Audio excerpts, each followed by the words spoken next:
what's up, everyone? This is SojuTalk, your weekly shot of K-pop. We're coming at you with a super spicy episode 297, and we're recording on September 10th, 2024. I'm Doug, and joining me today, we got Warren. Hey, what's up, everybody? And Anita.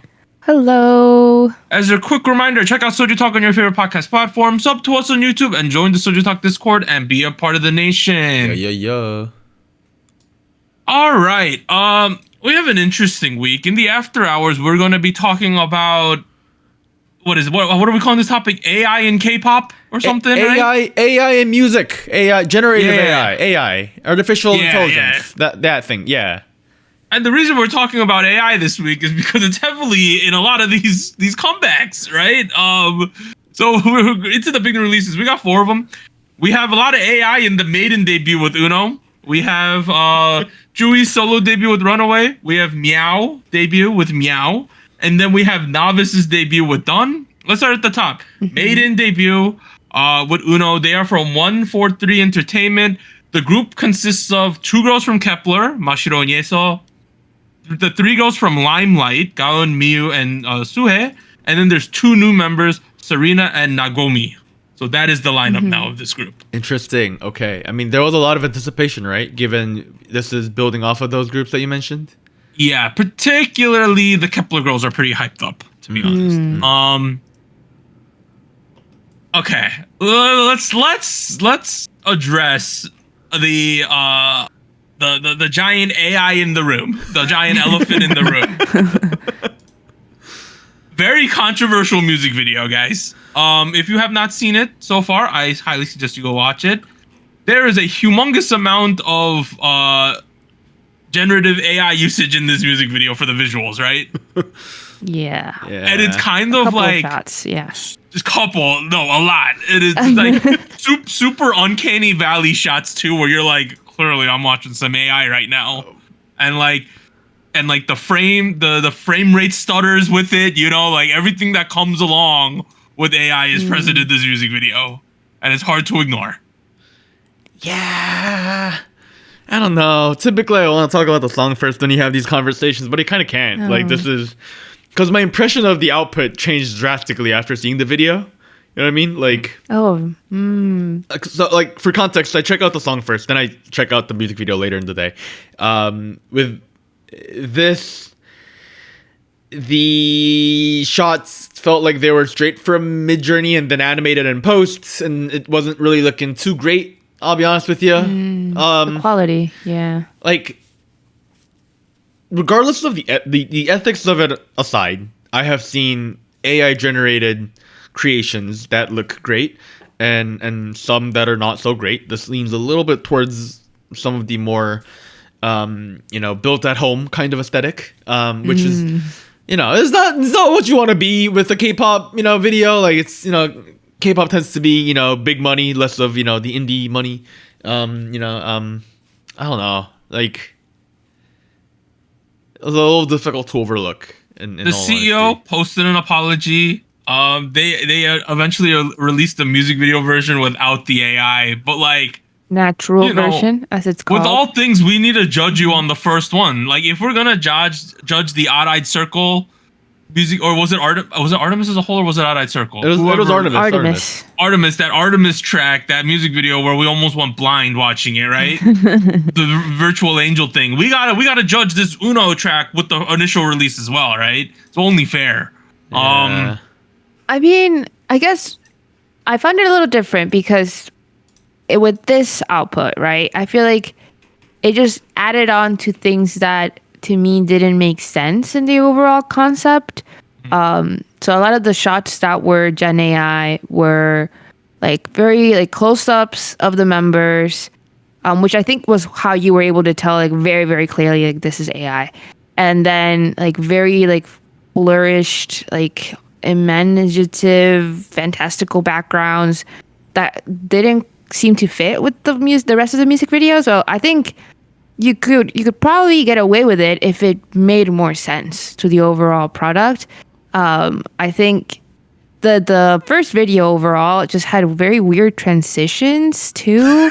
It had the Star slide? Wars like slide transition swipe default, window movie Yeah. maker. I was like, buddy. It was just, I don't know, like apart from the AI used, it was just certain things where I was confused how we were making things congruent with each other, like make sense together.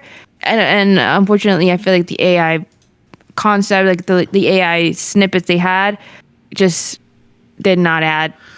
If anything, they just stood out in the wrong way. See, that's what I was trying to say earlier when I was talking to Doug before I started recording the podcast. Because before we got to the AI section, I forgot this was the AI video. I remember reading about the conversation on Reddit, but I forgot this was that.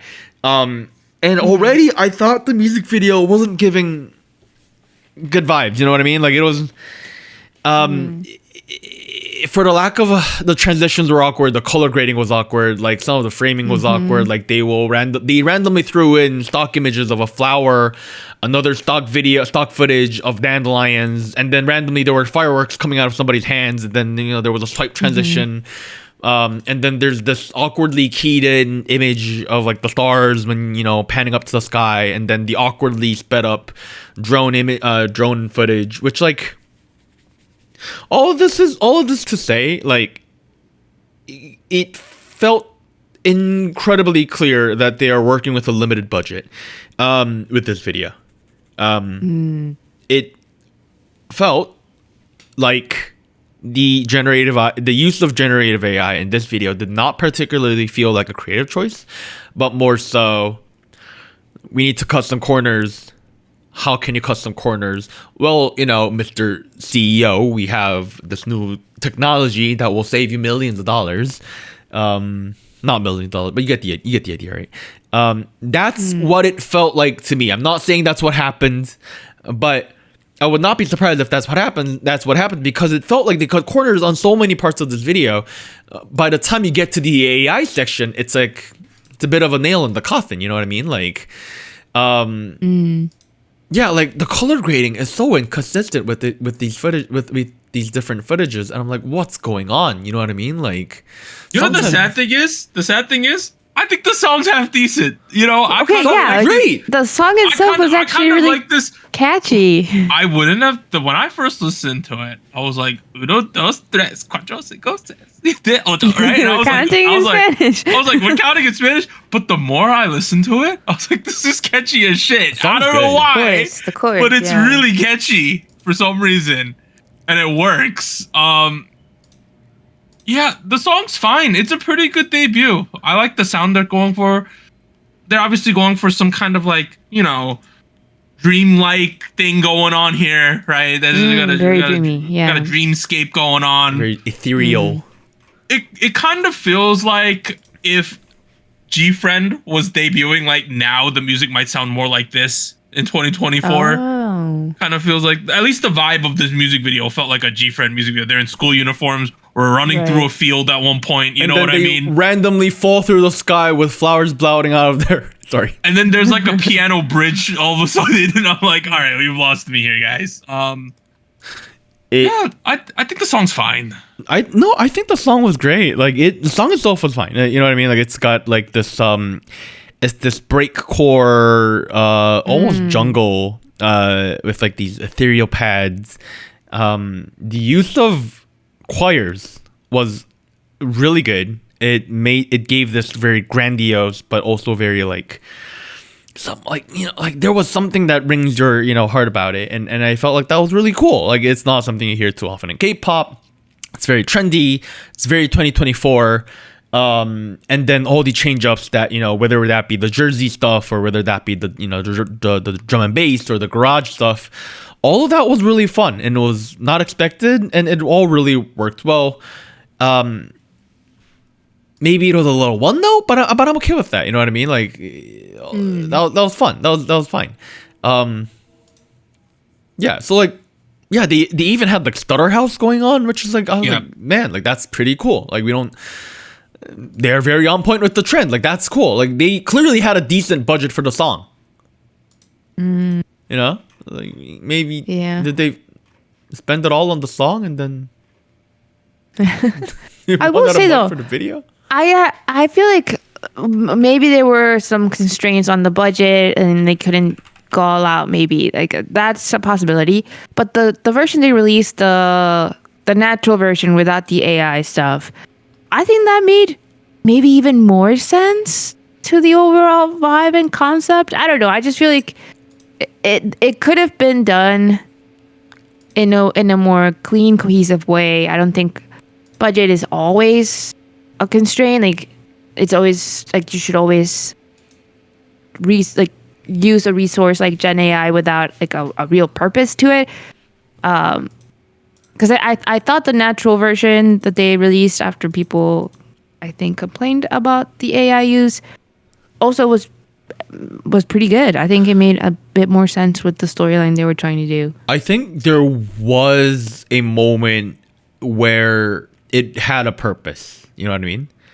Like I'm gonna do some mental stretching and gymnastics here and say that I think at a certain point, involving images that are fantastical was probably a part of this the whatever ideation they had The overall, at the beginning. okay, Right, because like there are sequences, particularly if you look in some of the dance sequences with the pink background and the black letters, which again, terrible color grading.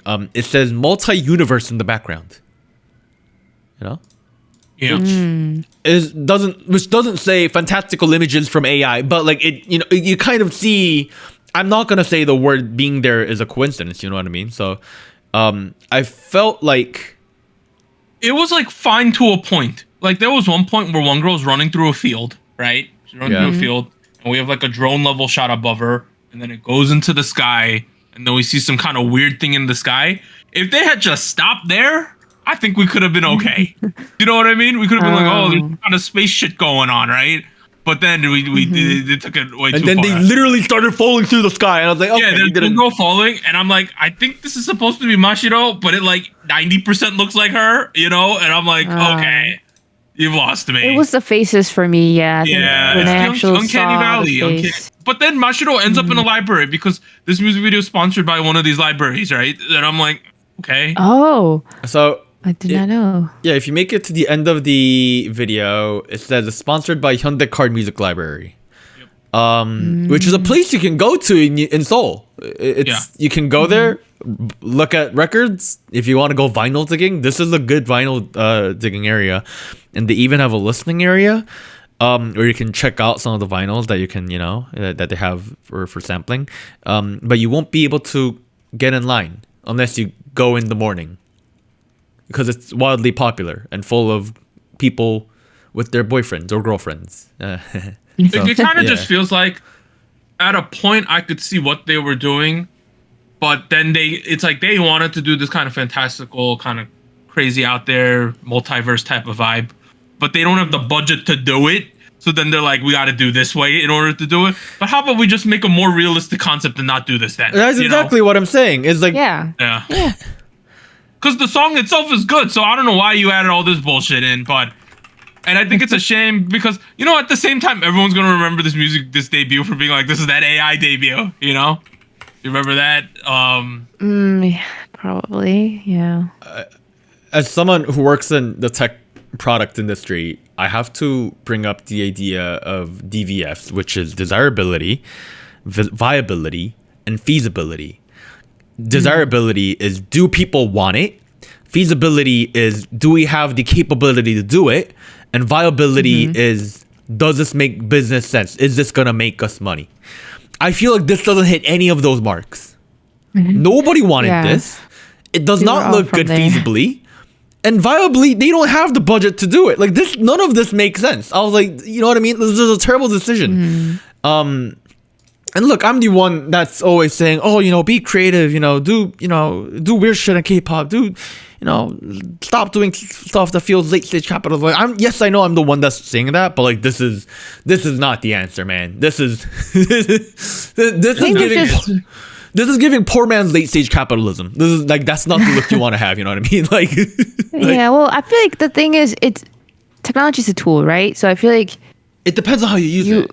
Yeah, it really depends on like the vision, but also like you say, like, do is the audience interested in it? Like, I don't know. I feel like when I was reading the comments, seeing how people were reacting to it on the YouTube page, the music video, it felt like a lot, like everybody was very much aware that it was AI, and it was not a very positive review of it.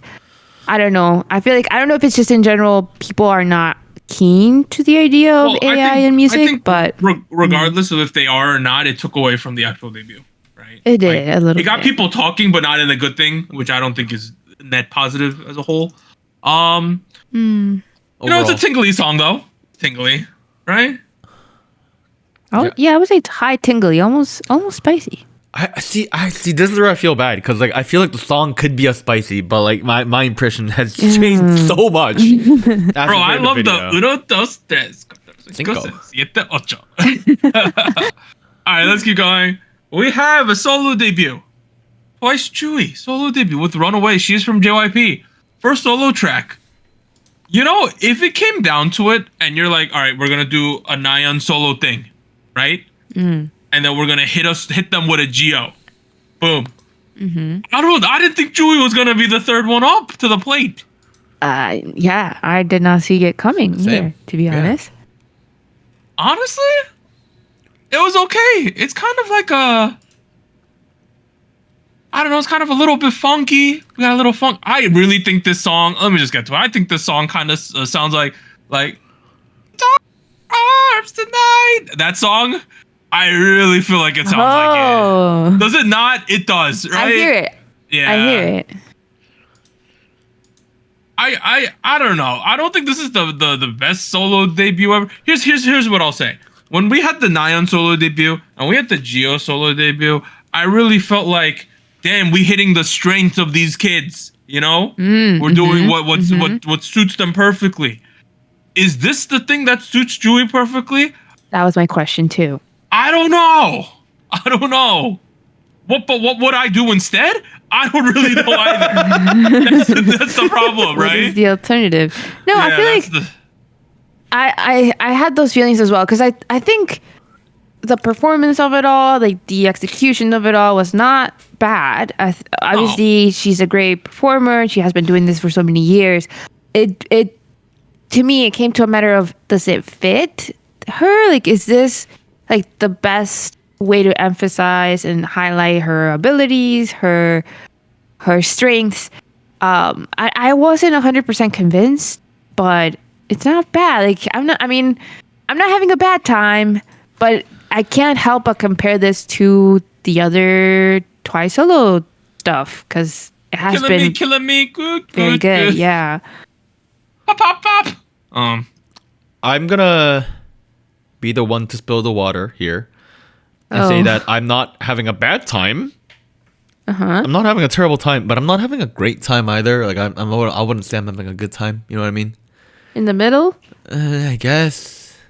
You know what I mean?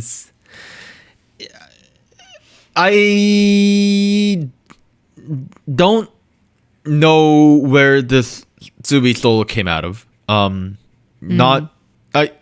It obviously came because Twice is in their era of diversifying. Giving, Nayeon had a thing, Tzuyu had a thing. I'm sorry, Nayeon had a thing, Geo had a thing.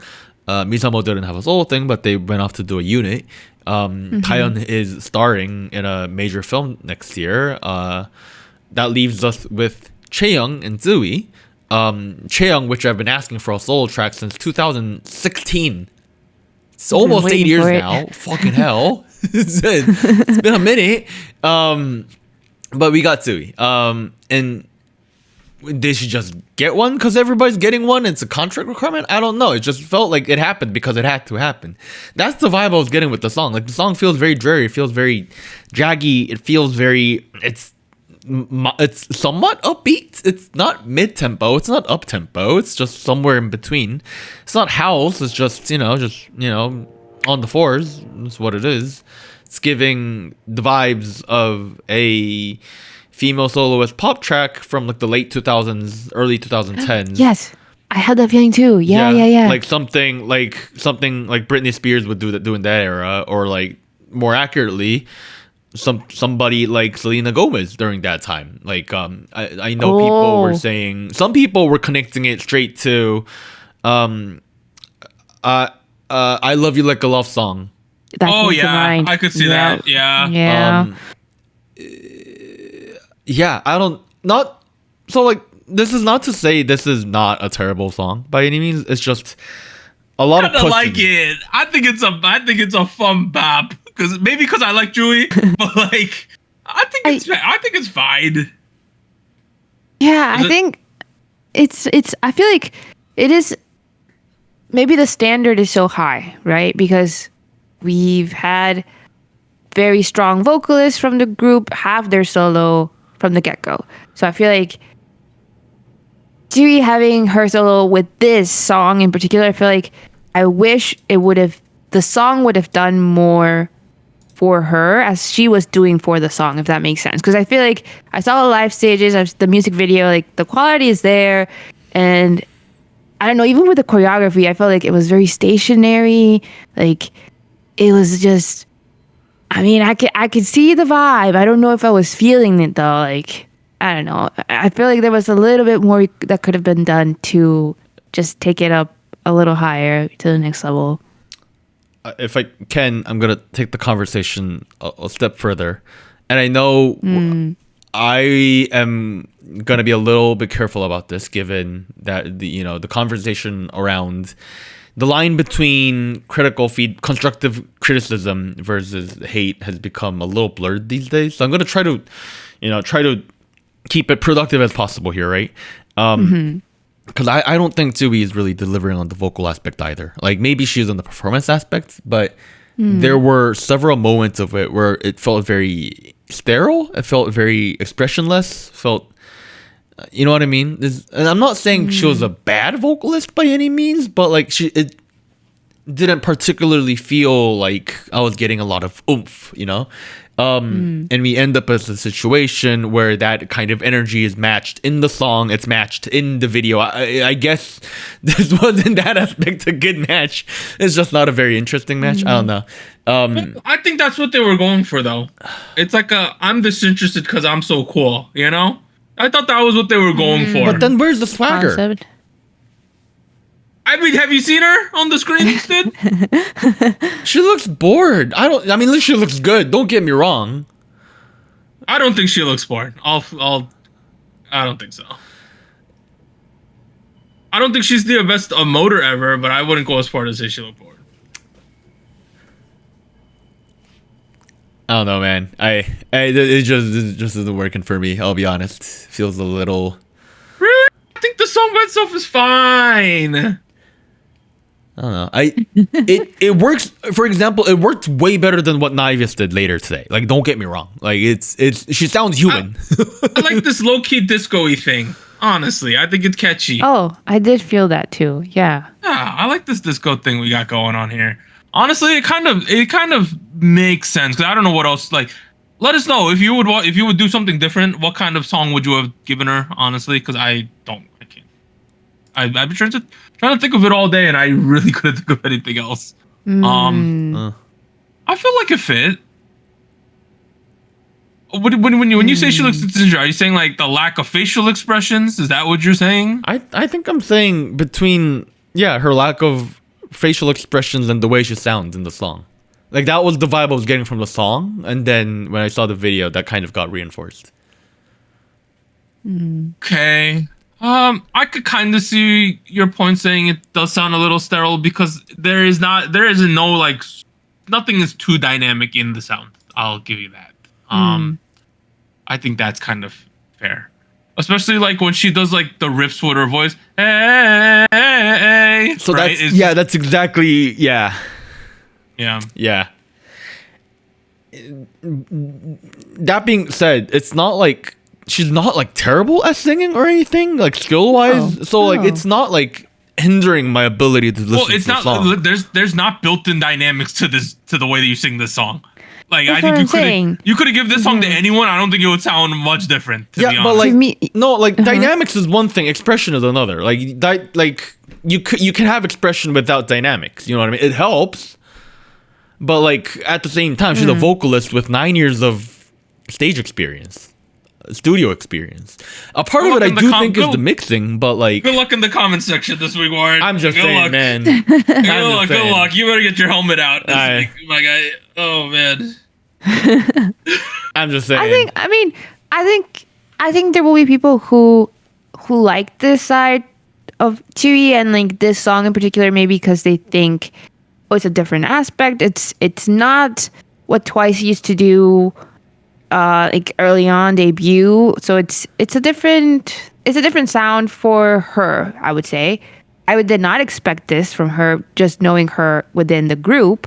So I feel like it might be an interesting take on like a solo debut, and for others, me maybe included, I feel like I see the vision. I just didn't particularly like how it was executed, but I don't know. I feel like it comes down to certain details and choices that I don't know if she had a hand in. You know, I feel like they could have arranged this in a way where it could have been a little bit more dynamic.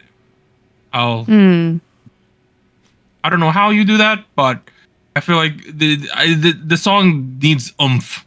There's just sometimes a lack of oomph. It is missing that oomph. It is missing that umami, the MSG. MSG. That's what it needs. Warren, I'm assuming this is a mild from you this week, isn't it? I'd say like a low tingly.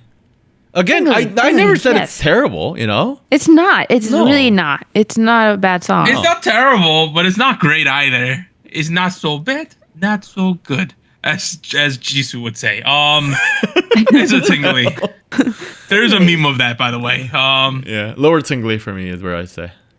All right, let's go to the next shot. We got MEOW with the 2 V's. They're debuting with MEOW. They are from not the Muse. They are from the Black label. Hey, we got a group here. We got Suin, Gawon, Anna, Nadin, and Ella. Ella Gross is pretty famous though. She's a model / actress. Really? She has a Wikipedia page already if you look it up. Wow. Yeah. That is crazy. Nice. I had no clue. All right, guys. We're finally here.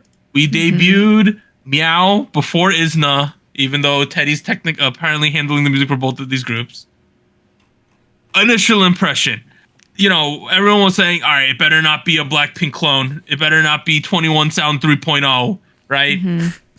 Honestly, I feel like he made it pretty distinct from the previous stuff.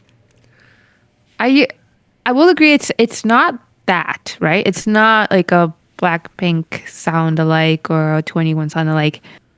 Do I like it more or like as much as those two sounds? I don't know. Meow, meow, meow. To me, okay, I feel like there were some choices made in like the tone of vocals and like the way things were like chanted that I don't know, it threw me off a little bit. Like in the beginning, the chanting vocals, and then the meow in the chorus. Even the choreography, I feel like, is it a little heavy-handed in the reference to the name? It feels a little bit to me, like we're getting really close, which I feel like contradicts this very cool image visually and I guess lyrically they're trying to have. So I don't know. I felt a little disconnected. Yeah, no, it that part gives. I agree with you. That aspect is it feels very like they're saying that they don't need to try, but they are, you know, in action, which is that I don't know. I feel, here's what I think. Right, I have been the most vocal person about Teddy in this room. I have been shitting on his formula since the perception of I want to say turuturu, which is a hit. So I think I was it's fair to say I am sick of that formula. The formula is still here. It's not gone. Don't get me wrong. That it's missing the dance. It's missing the YG dance break, but it has the main synth riff. It has the chanty rap based chorus. The melody progression is still very similar to the, you know, typical YG girl group songs that we typically tend to get. These transitions between the rap verses and then the vocal bridges, all of that feels very much like the formula is there, but somebody figured out that it's 2024 and that we don't do trap EDM sounds anymore. Somebody woke up one day and they were like, oh, like there's different sounds that are like popular at the moment. And they gave the song, the formula, a fresh new 2024 relevant finish. You know, all these minimal productions, the percussions, these groovy bass lines, the chanting itself feels very not 2016, a lot more 2020, mid 2020s.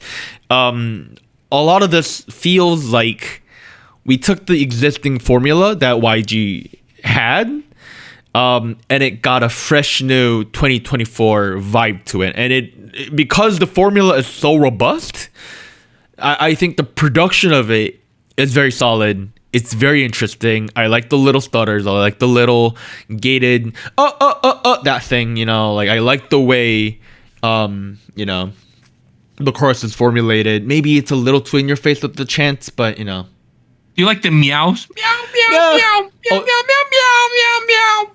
Isn't that yo? It's yours. Yeah. They do the yas, and then they do the meow in the chorus. There's a meow in the chorus. Yo, with my girls, we gonna shake some. Yo. Okay. It might not be hitting at like Blackpink, or it might not be hitting 21. This song reminds me. It's not like it sounds anything exactly like the same vibe as who was it? Baby Monster Sheesh. I don't know why. Sheesh. When I listen, I don't know why it gave me the same vibe. Because it's from the same creative offshoot. Yeah. Also, these music video sets, especially before we reach the Yetis, right? Before we get the Yetis. What was up with that? I don't know why we were I don't know why we were dancing with the Yetis at the end, but some of these sets, they're like, I don't know why it felt to me like they were in a jail at one point, like a really sterile prison.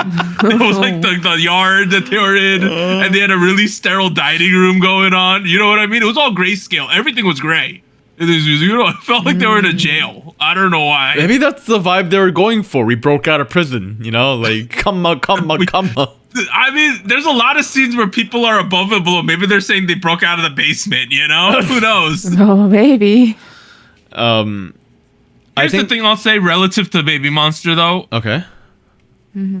Other than maybe the person who sang second in this group, I gotta look up her name. I don't want to just call her girl who sang second. Let me find. Colin. That might have been her. Other than Gawan, I don't think there was too much standout. Like, you know what I mean? There was no one who was like, oh shit, this person's good. You know how sometimes you watch a Baby Monster and you see a stage or something, or you see a music video and you see like, oh my god, Rami's killing it, or Ion's killing it. You know what I mean? Yeah. There was no one in this music video that maybe a lot of it has to do with the pacing of the song. Is so like, we're just doing this right over and over again. So I'm just like, there was no point for them to be like super impress me. I'm with you, and I think a lot of that got reflected in the reactions of it, because a lot of people were calling the song empty. It felt very sterile. I think that is a reflection of what you're saying in terms of like there was a lot of great performances. A lot of people emote really well, and there was a lot of, for this being their debut, they look very professional. But on the other hand, if I had to pick out one member that I wanted to praise or criticize, I don't think I could do that. You know what I mean? Like there wasn't really a moment where I go, "Oh shit, damn, that happened." You know what I mean? Like you know what I mean? Sometimes you watch a debut and you're like, "Okay, this kid's a star. Holy shit!" Right? Like they found someone who's amazing. This is to be determined with this group, right? I gotta see something else. I feel like I agree. The feeling I got from it, right, and I think I saw a comment or two also echo this, was it felt like a very introductory type of track, where you're getting kind of a glance at all the members, but we're not really delving in and getting like a very good shot of everybody and their skill, I would say. I feel like the song itself also, like I said, was very short, and it's not, I don't know, it feels a little difficult to really shine vocally, and other than the dance break at the very end, I don't know if there was a lot of like choreo to like performance aspects to really focus on. I don't know. I feel like it was a good intro. I'm waiting to see what else they do, but as a standalone song, I don't know if it. Anita, have you ever bribed the Yeti with a taco before in your life? No. Okay. That was another part where like What's going on? I don't understand where the decisions were made, right? Because I feel like the general vibe. I've seen the live stage, the debut stage they had. It seems they want to be. The concept is very chic, very cool, very laid back. Like I'm so good, it's chill. Yes. I don't give an F. And you know what? I think they can do it. I'm pretty sure from what the members have shown so far, I think they can pull it off. It was just like that shot with the Yetis, like No, you give a Yeti a taco. They are happy. Dance and then battle? You do that like drill move where you shake your leg in the front, you know, that one all of a sudden while the flutes are playing in the background, right? It just kind of came out of nowhere. I don't know. It felt odd, kind of out of place, things. yeah. I mean, it was fun, I guess. K-pop needs to be I mean, it was fun, fun. but it was just like, why, right?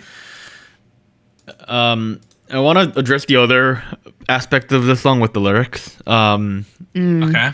Which it felt very braggadocious, you know? Yeah. Braggadocious. Comma, comma, comma. Ones and yens and dollars. That part sounds great. Like the girl that says comma, comma, comma. I think that's Ella. That's Ella Gross. Yeah, Ella Gross. She sounds great. Don't get me wrong. But I'm like, actually, I mean, you know what? She's been active. I'm sure she has comments. But like the other girl, like you don't got no commas, man. Like you know what I mean? Like, I think no, I they're don't. thinking ahead. What does you don't have no commas mean? like you know, like if you look in your bank account and you look at how much money you have in your bank account, if you have a lot of money, you got a lot of commas. That's what they meant there. Yeah. Okay. That makes a lot more sense now that you've explained it to me. Yeah. I thought it was just a filler word. Okay. No. But in Korea, to have comma, comma, comma ain't too difficult. You know what? That's relative true. to That's America. true. $1 is 1,001. Yeah. Yeah, right? Yeah. Oh. They do say ones and yens in dollars. So, Yeah. I think while I appreciate it, at certain points it comes off as we're rookies, we're ready to eat this up, we're ready to fight and be number one. On other aspects of it, I felt like, however, it felt like we went a little far, and it comes off as we are already number one. We don't need to give a shit. Fuck you. You know what I mean? Like, so like, Oh, whoa. there was a bit of a. I mean, they don't say fuck. You know what I mean? I mean, at the end of the day, Meow's is directly gonna compete with Baby Monster, and then ISNA whenever it happens, right? They're gonna compete with Baby Monster because they're both YG Umbrella things, and they're gonna compete with ISNA because they're both using Teddy producing chops. You know what I mean?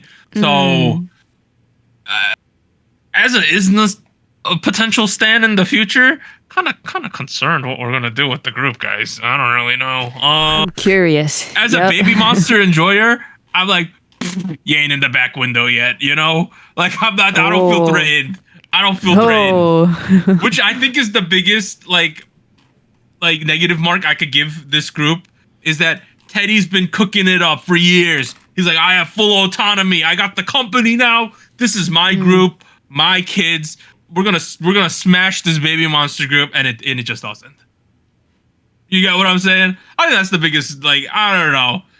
I wish that after I watched this Meow track, regardless of what it was, I would have been like, oh shit, Baby Monster got some competition with Meow, you know? But I just honestly don't feel that way yet.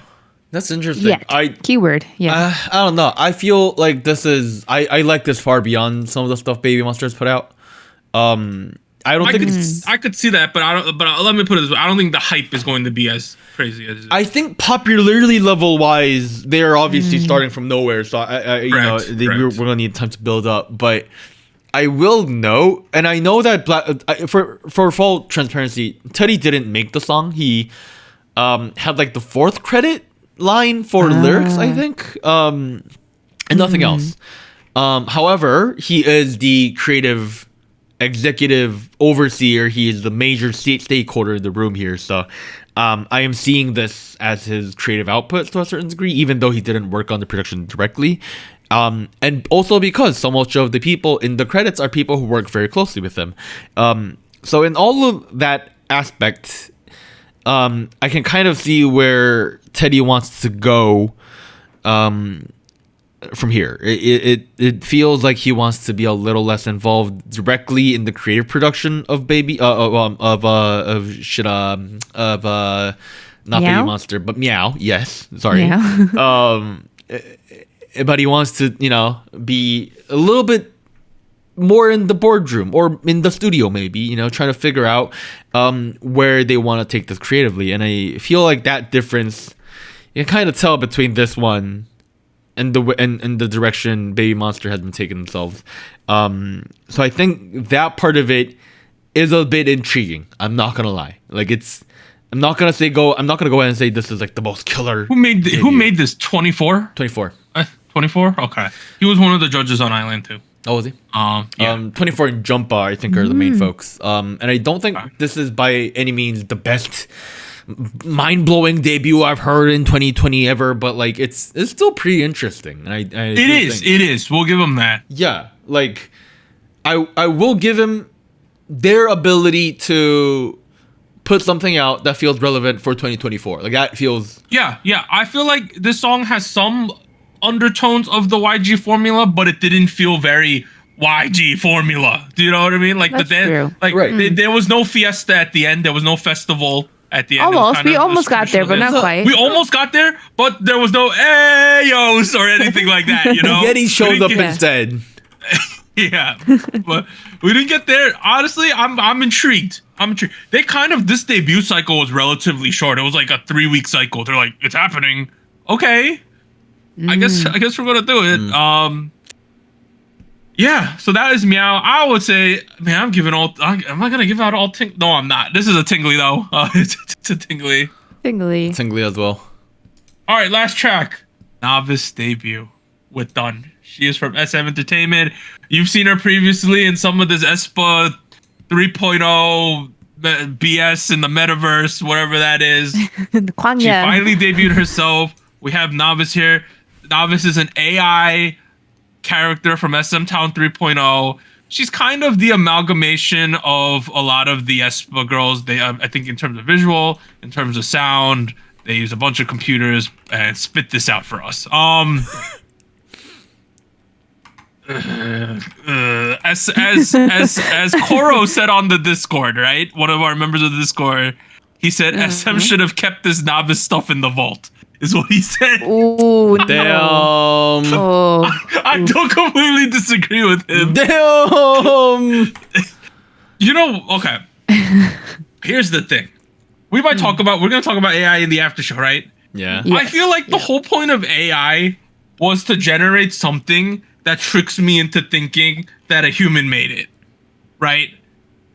I didn't think the point of using AI and making a character like Novice was to be like, this is AI. Look at what AI is. Do you know what I mean? They just blatantly shove it in your face and say this is what an AI sounds like, and they make decisions that sound non-human, right? And it's just like, oh god, to me, I don't think I'm ready for this. I mean, I do think they made the decision to not attempt it to sound organic. Yeah. Because if you go that direction, we will be in the uncanny valley. And it's not, it's going to be kind of fucked up. I think in that aspect, they doubled down on the unorganic, deconstructed virtual aesthetic of the voice sound, I guess. I don't like the reedy voice they gave her. The what voice? The reedy voice. It's like kind of like the feeling. Computer. Yeah, that computer evil. It's not.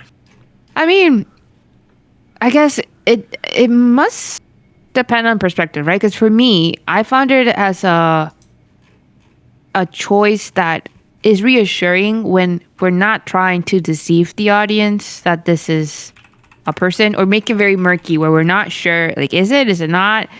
Because I think that's when I feel like it's a little concerning, its use, especially if it's not, if there's no disclaimer, if there's no like outright explanation how this is being done. I think they made a very safe decision to make it very obvious that this is computer generated AI, that the voice itself is also not somebody else's. Because I think we're going to get to it, but we're starting to get people that are using technology to put out their voice, but they're real people. They're not AI. So I feel like making that distinction is important. And I guess it's meant to just fit this Kwangya, like metaverse, like stuff that they haven't quite let it go. I thought they were going to, but they went through with it. They did a little cameo with the aespa poster in the music video. So I'm curious to see how it connects, but it feels like they're very set on like, this is going to be very obviously not human, and this is why, like, their lore, they're sticking to that, which I think is interesting. And I think all that said, we have to inevitably think about how this sounds to my ears. And I think this was kind of what Cora was going for in that comment, because I don't know, I don't think that sounds too good, not gonna lie. It sounds this sounds extremely sterile. Sounds extremely expressionless. And here's the thing, I have grown up listening to Vocaloid. Oh. I know where to temper my expectations, and you know what? At certain points, it sounds better than literal Miku. I will admit that. But at certain points, no, that's fair. That's fair. Yeah. That's fair. But like at the same time, like it's not that this is not that genre of music. Now, okay, that being said, credit where credit is due. The production sounds fucking fantastic. That beat, holy shit. It is balancing the organic sounds of like there's constant critter sound, there's like, you know, like cityscape sound effects, you know, like it has these grandiose, you know, drums and organic sounds mixed in with very upfront, raw, deconstructed synths, you know, all these, you know, these trap drums that you pull from, like, you know, hyperpop maybe, and this is balanced really well. It's a great soundscape. I think the beat is not something you hear often in K-pop, and in fact, I think is really good in creating tension. And it felt like if the top line was sung really well, it would have been fucking fantastic. That's where I'm kind of pissed off, because I see the potential there. And instead we had, you know, we had a, you know, 2024 version of Hasune Miku, you know, singing along, which is, you know, is something. I couldn't quite tell if it's the AI or the mix or the top line itself. I don't know. It has to be a choice, because you know Neuro-sama, the AI channel bot thing? No? What's that? No. There's an AI called Neuro-sama, and she like covers songs, and like they're good. Like she covers human though? She sounds more human than this does. Like she covered a Miku song, so the Vocaloid Miku oftentimes sounds like a Vocaloid, right? You could tell it's a computer more or less, right? Right. Yeah. But then there's a guy who programs this Neuro-sama AI, and it covers like songs, like some of Miku songs, and it sounds like a real human, like more than like a Vocaloid does, and it's good. The thing is, it's just like pleasing. It's pleasing is the way to put it. Okay.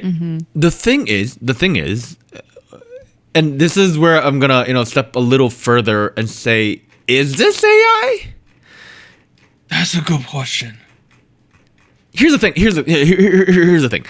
Neuro-sama, I'm gonna assume, because I don't know what this person or what this, you know, the tech stack looks behind the scenes here. It seems to be a major level chatbot virtual YouTuber. Yeah, it is. Right. I'm a quick Google search is showing me how this tech stack was developed, what is going on in the back end. Like I'm not talking about actual code. I'm talking about like, oh, it was built out of you know, live 2D modeling based off of AI from Osu. Like, this makes sense.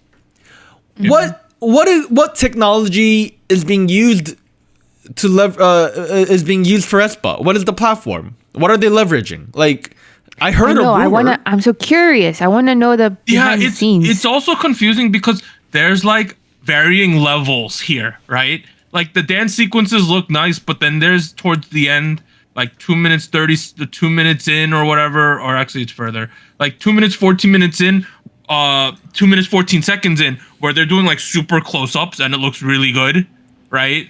So there's a bunch of varying levels of stuff going on here.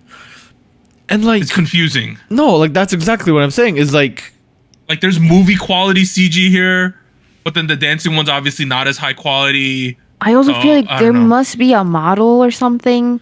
Well, like apparently the movement muzzle has. capture. I don't know who's mocapping it, but the face is. There's aspects of all the aspect kids in it.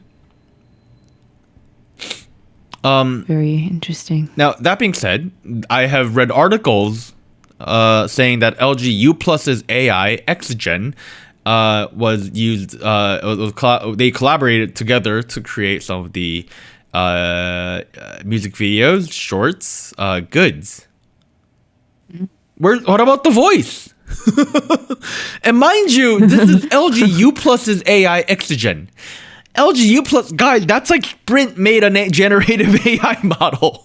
Like, that's like T-Mobile made one. Like, this is, I'm like, you know what I mean? Like, I'm sure there lot are of questions. talented, AI engineers over in Korea, but like at the same time, like I refuse. I don't think it is very likely that a lot of this was completely built on AI. There was a shit ton of posts done. There was a lot of human hand involved in like producing in post, putting this together, making it sound more like a fucking song rather than some bullshit, an open model put together, which is fine. That's all good. But at the same time, like it's the lack of transparency is it's sus. I agree. It's sus. And I'm not a person who believes that open source is the answer for everything. But I do believe a little transparency into what you're doing here wouldn't hurt, because the output isn't perfect. It's not. No, man. I've heard At the end of better. the day, for me, on a song level, like just some of the ways they made the voice sing, like it just wasn't pleasing to me. You know what I also mean? I felt the lyrics were a little creepy. There's some sus lyrics in here. I'm not gonna go through all of them. Or maybe I'll mention one. Watch me something till I'm numb is one of the lyrics, which I thought was kind of weird. Swallow your golden gun was kind of weird too. Kind of out of pocket. I don't know what we're doing there. I don't really know, man. Yeah, I don't know why she's numb. She's moving to the real world. Yeah, that's what she's told me. I don't know, man. It is very likely that it was an oversight based on English capabilities. We have seen this happen again and again in K-pop, so maybe. On the other hand, It's kind of surprising. This thing has been out for 15 hours on YouTube. It's on the SM Town YouTube channel, which has 32 million subs, right? This thing's at 500k views. I don't think people care too much. It's a little slow, yeah. It's kind of slow for an SM thing. Gaining views. I'll be honest with you. Like, Oh yeah, go ahead. oh no, you go ahead. Oh, I forgot to mention it, but the song itself is not new. So during the aespa concerts, They played it, right? Yeah, it had already been fully released for the concerts themselves with like visuals and stuff. So that might be it. Like people are not that curious because the song has been out for a month, 2 months, a while. Just so completely clear, they didn't release it. She performed it. She performed it. It was Not- on screen. Okay, naevis performed it through a screen. Yes. Okay. Okay. I saw someone who went to the concert said you should have heard the pin drops after this novice video played. That's what someone said. Hey, at the beginning of the music video, there's words on the screen. In 1991, at the dawn of the global internet connectivity, emerged naevis, one of two artificial intelligences born amidst the digital wilderness Kwangya. As naevis absorbs data from the real world flowing into Kwangya, she initiates her first interaction with the girl from the real world, gradually assimilating human emotions and sensibilities. Driven by a strong desire to enter the real world, naevis manifests herself through the open, I don't know, POS. What do we mean here? Point of service, I guess. Oh, I thought they opened the piece of shit. What? I thought the two AIs are her and Black Mamba. That's what I think too. Yeah. I'm assuming so as well. It's like the white. You know, Black Mamba gonna debut? Here's what doesn't make sense. Espa at the beginning of the debut, they said, we're the AI group. We're the metaverse group. We're heavily invested. Black Mamba, naevis is helping us. They did that. Nice, They released those really high quality videos too that look like a Marvel movie, right? At a certain point. And then 3.0 explosion happens. The lawsuits start going with Kakao and Hive, and they all hate each other. And there's a shakeup. And then they throw all that shit out, right? We threw all this shit out, and then guess what happened? Espa popped off again, right? Yep. Yeah. And then they released a song that's considered like most successful song of the year so far, right? And then off the tail of that, for some reason they decide in-house, bring this shit back. You know, like, which is, I don't know. I don't get it. I'm very curious. How is this going to connect? Like, are we going to see Espa X? I thought we gave up on it. I thought we made the decision to give up, and it clearly worked to give it up. But now we're bringing it back, so I don't know. I have news for you, Douglas, because SMCU season 2 is like it's going. It's a thing. Did you not know? During the Armageddon release, what's the word? Like press conferences, I guess. Yep. Winter was asked what's happening with their story, with their world building. No. Now she commented that a lot of people were sad that we said farewell to our eyes because we left Kwangya. However, the new world is going to be even bigger by diving into a multiverse universe. Going to be showing you more concepts. So please, get excited. And if you look into the lyrics of their Japanese single "Hot Mess," there are bits of it that imply a multi-universe situation. All I'm saying is SM 3.0, don't overcook this. You got a good thing going right now. Don't overcook it. Yeah. This song to me, I don't know. Maybe I'm anti-AI right now, but it's a mile for me. Damn. Oh, I thought it was tingly. I'm Terminator. We're gonna fight the AI. It's a okay. mile. I'll be back. I think there are definitely some redeeming parts of the song, but it's not something I would listen to again. So that's a mild. I'm more curious about the technology and how great the visuals look than the actual song, and I think that says something. I'm very curious. Yeah. You know what? I don't even think the visuals look great either. She's just walking around the city and jumping in between screens. Is that interesting to you? I don't know. I thought the dance segment wasn't nearly as choppy as I thought it was going to be. I just want to know how they did it. Bro, it's not a song you dance to. Why did you dance to this song? It's not whatever. Other big releases this week include Onyu, Beat Drop, Rise, Combo, First Anniversary, Becco, Nutty Nutty featuring Jesse Yedin, Wavy, Lucy Complex, which is a B-side channel, Back Again B-side, One We Off-Road. I don't know. Well, Lost? I'm assuming this is Lost, right? It has to be. Lost. Okay. They had a debut with Only One, Zyker's Witch, Megan Thee Stallion featuring RM Never Play. Have you heard that one? It's kind of fun. Wait, Baekhyun Pineapple Slice, Luzemble Cotton Candy, Boy Next Door B-side, Nice Guy, and NCT Wish pre-release Dong Shot. Yeah, that RM thing was good on the Megan Thee Stallion track. Good, man. It was good. I was like, can we go back to doing some hip hop focused BTS stuff? That was what I was thinking. All right, Spice King last week 296. Le Sserafim Crazy picked up their first crown. Lucemble, TTYL came in second. Day 6 Meltdown came in third. The new candidates are the 4 song this week: Maiden, Uno, Joey Runaway, Meow, and Naevis Dawn. Game time decision here, guys. All right. I'm gonna put a Lucemble still in first place. Yo, commitment. Nice. I like that Lucemble track. They are killing it. Shout out to Vivi. Second place, I'm gonna go with Day 6 Meltdown. I think it's a great song. Nice.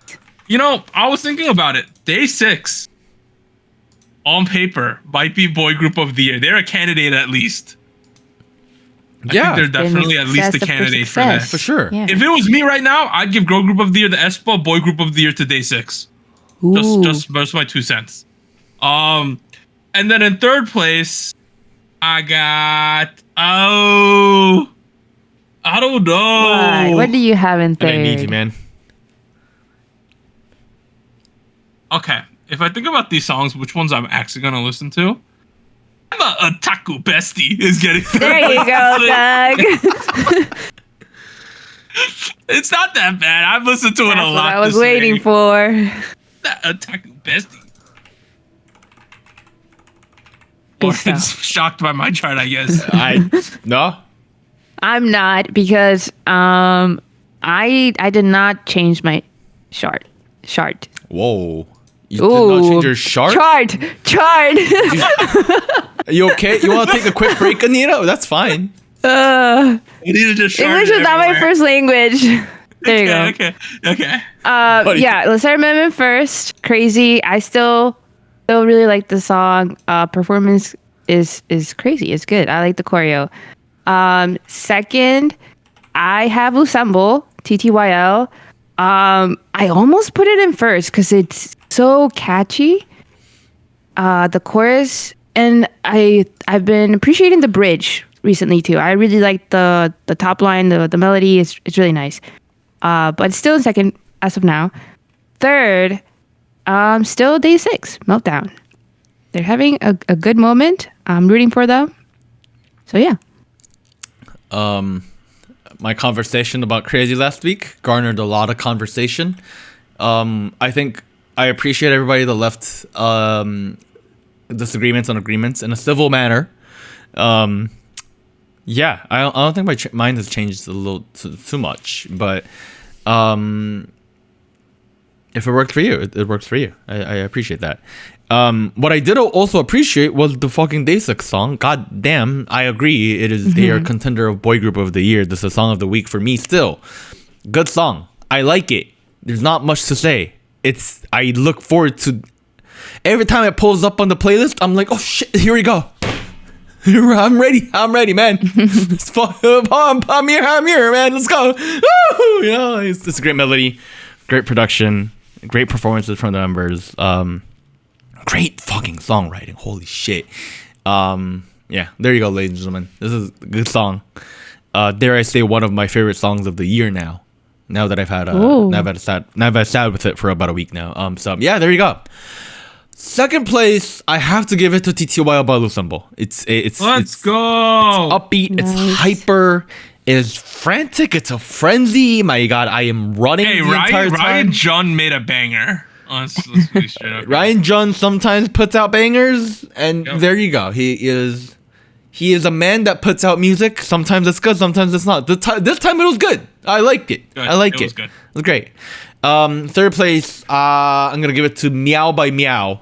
Okay. Oh, okay. If I had to, I think I'm choosing that as my favorite song of the week. Essentially, is what I'm trying to say, right? Like, it's like all right. it's a It's an olive branch to Teddy. Right? It is. I am extending my olive branch. I think I would like to retract some of my previous commentary. Thank you for not doing a full-on up-tempo dance break festival ending to the song, even though there was a bit of a dance break. It was an acceptable dance break. It was an acceptable dance break. It was a palatable dance break. All right. SojuTalk Nation and Gochugang voted 2. In third place with 41 points is La Seraphim Crazy. Second place, Lucemble TTYL with 42, so 1 point higher. And in first place with 48, Tzuyu Runaway with 48 from them. Ooh. Wow. They really like that track. Hey, as a quick aside, Naevis got 0 points. It's like the second time ever that's happened, I think. Yeah. Nobody Yeah. voted for naevis. As a result, third place this week with 7 points, La Seraphim Crazy. Second place with 9, Day 6 Meltdown. First place with 14, Lucemble TTYL. Let's go. Let's go. Nice. All right, finally, we're at show winners. Anita, hit us with them. Yup. First up, we have Zero Base One with Good So Bad. They won the show champion, M Countdown, Music Bank, Inkigayo. 5 total wins so far. And then we have Taehyun with Smoke. His solo debut, won on Show Music Core, which gives him his first solo win. Congrats to him. Awesome. All right, that ends part 1. SojuTalk episode 297. We'll be back with some news and events from the past week. Boom.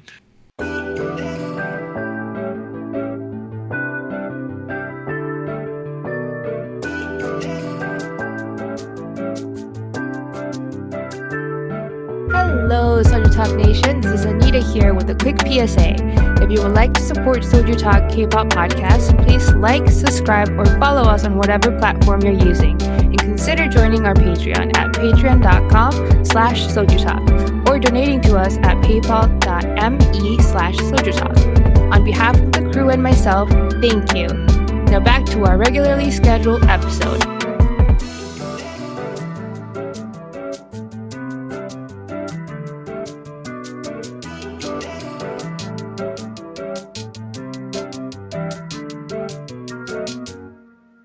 All right, we are back at it. Part 2, episode 297. We got some news and events from the past week. Not too much news, but aespa became the first female artist to win a Daesang at the Fact Music Awards. Wow. Hey, so if you look at this awards list, a grand prize, they just give out one Daesang. aespa, straight up. Wow. that's Artist of crazy. the Year Bonsang, which is a big award. They gave it to aespa, ITZY, JO1, and New Jeans. JO1? JO1, Anita. Let's go. And then the rest of them are just kind of like random awards. Best performer, ITZY, New Jeans, but they don't have like a rookie group or anything like that. But yo, aespa, Daesang already.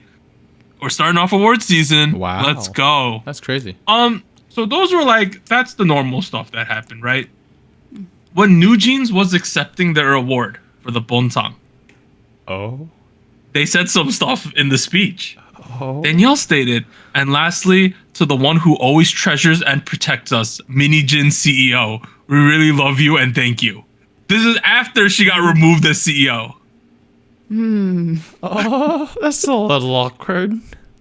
So they straight up mentioned Mini Jin, and they said she loves and treasures us, and she named her as the CEO. It's like their CEO. She's like, that new CEO is not our CEO. Our CEO is Mini Jin. Is essentially what she's saying.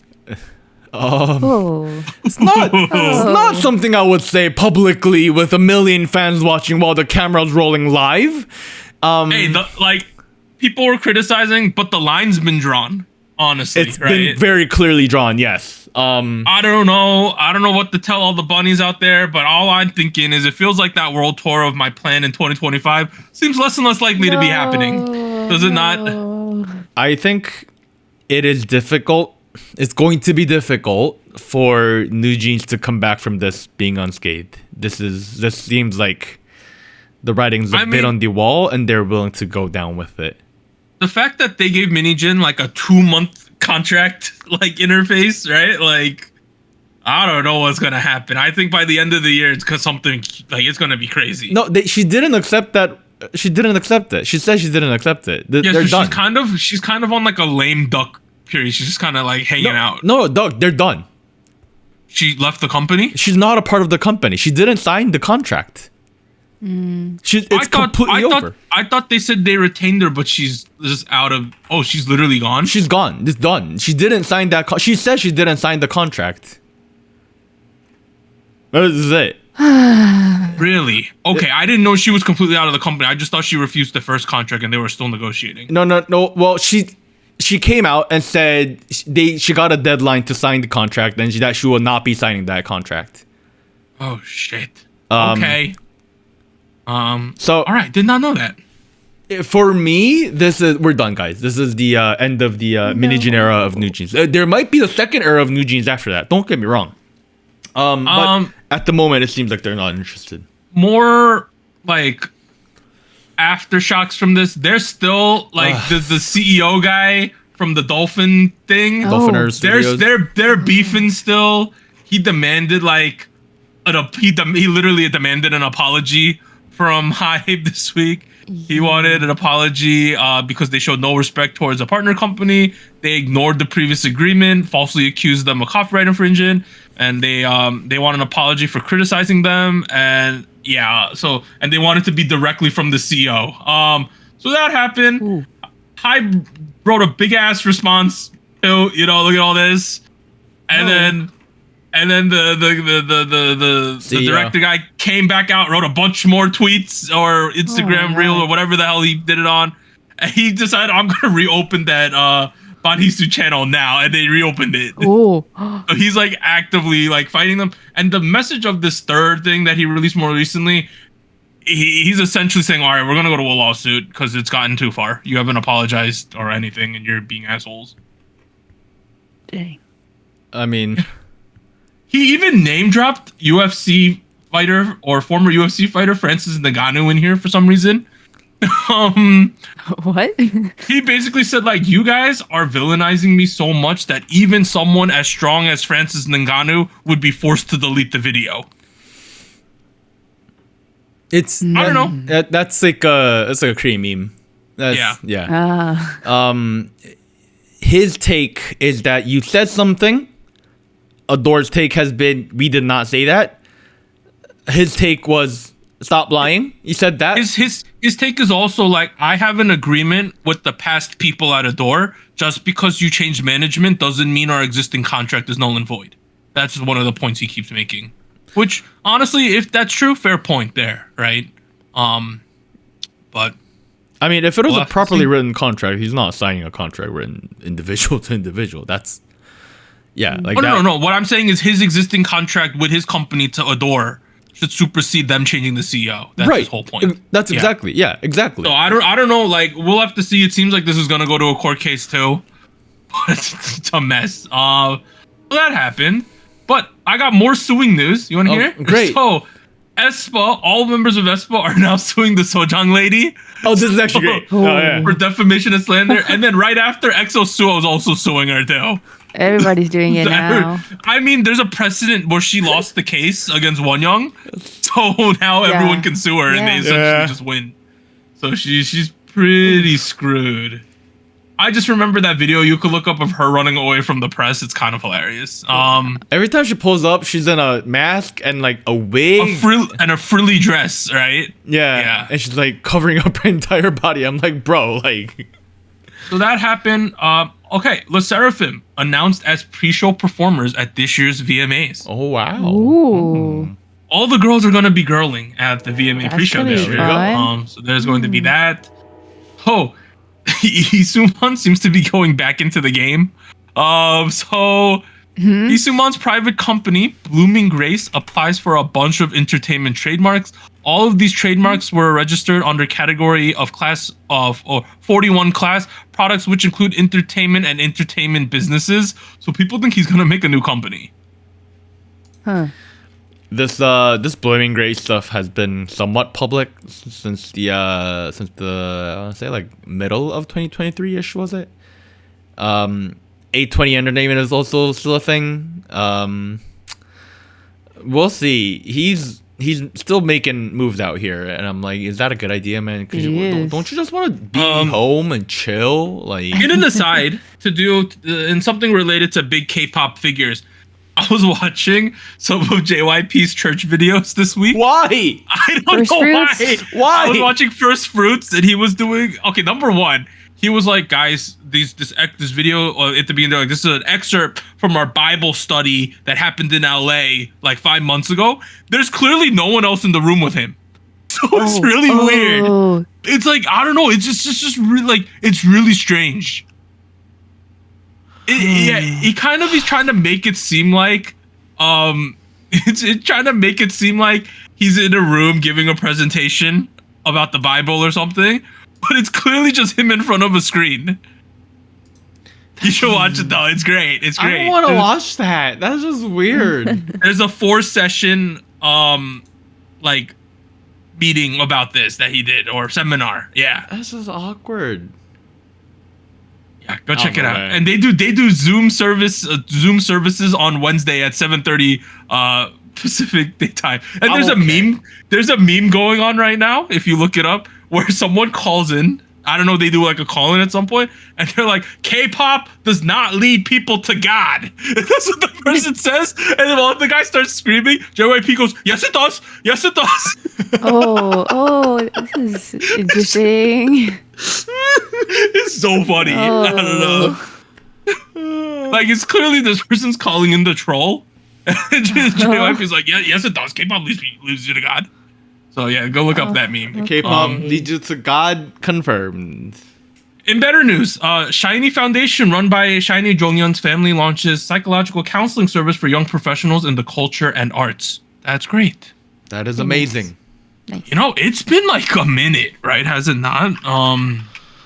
Yep. When did he pass away? Yeah, it's been a 2017. Yeah, I mean, it's been 6 years. Mm-hmm. 6-7 years. Holy shit. been a minute.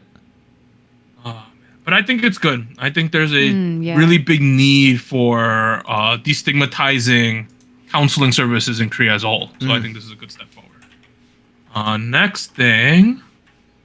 Hey, Jenny, solo deal with Columbia Records and her own company. You know, the Atelier or something, I think is her company. Yeah.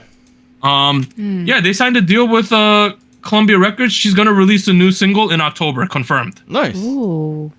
Let's go. This is gonna be very I'm hyped excited. up. Let's do it. Next one, Yeonju. Who? Yeonjun from Oh. TXT Oh yeah. solo debut. It's happening. Wow. I've heard about this. Yeah. We're gonna get the first TXT solo debut. They also made like an action figure for this. I don't know if it was just in the press materials, but I saw like an action figure. It was kind of crazy. I don't know. That is happening there.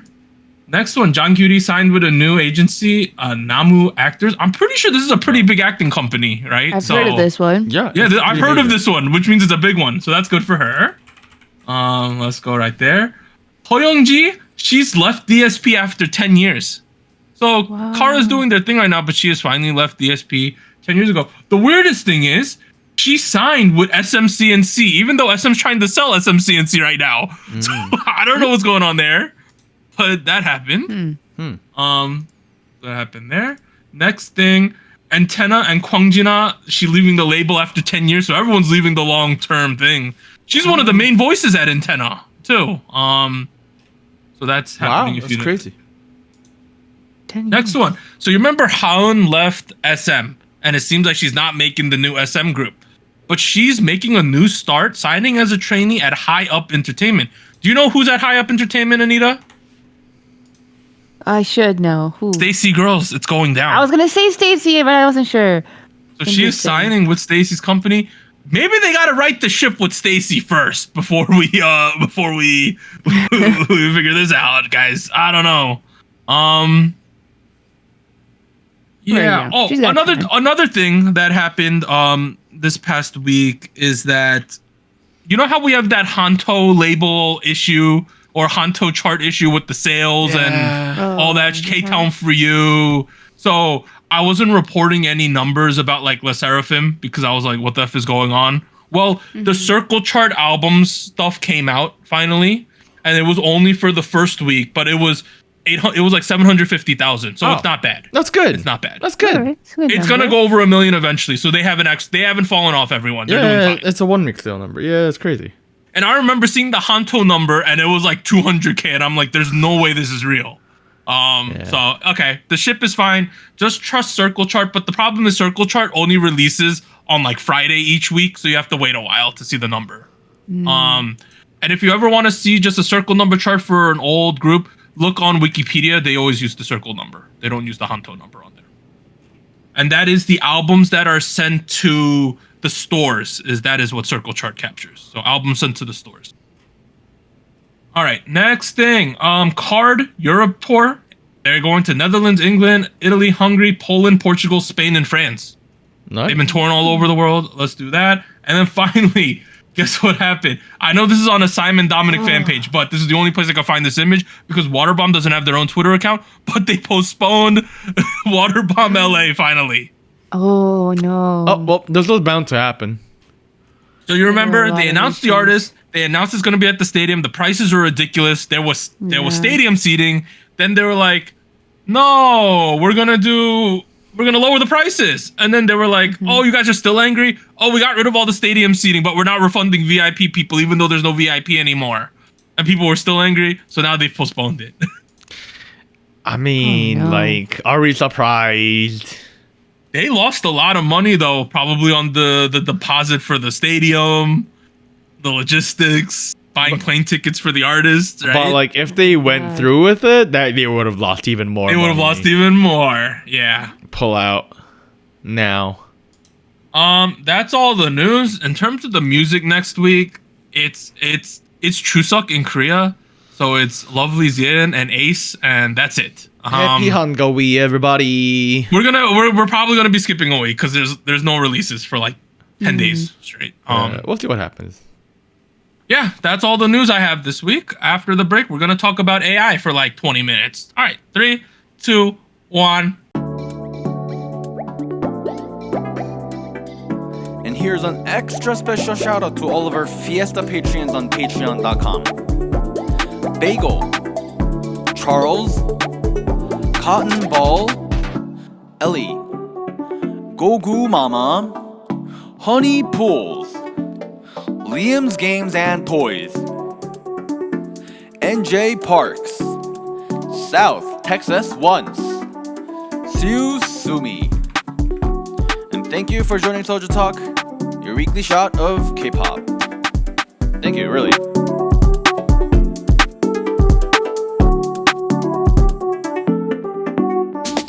And special thanks to our Discord server mods: Jacob, K Music Erday, Koala, Max, Tuggle, and Wolf297.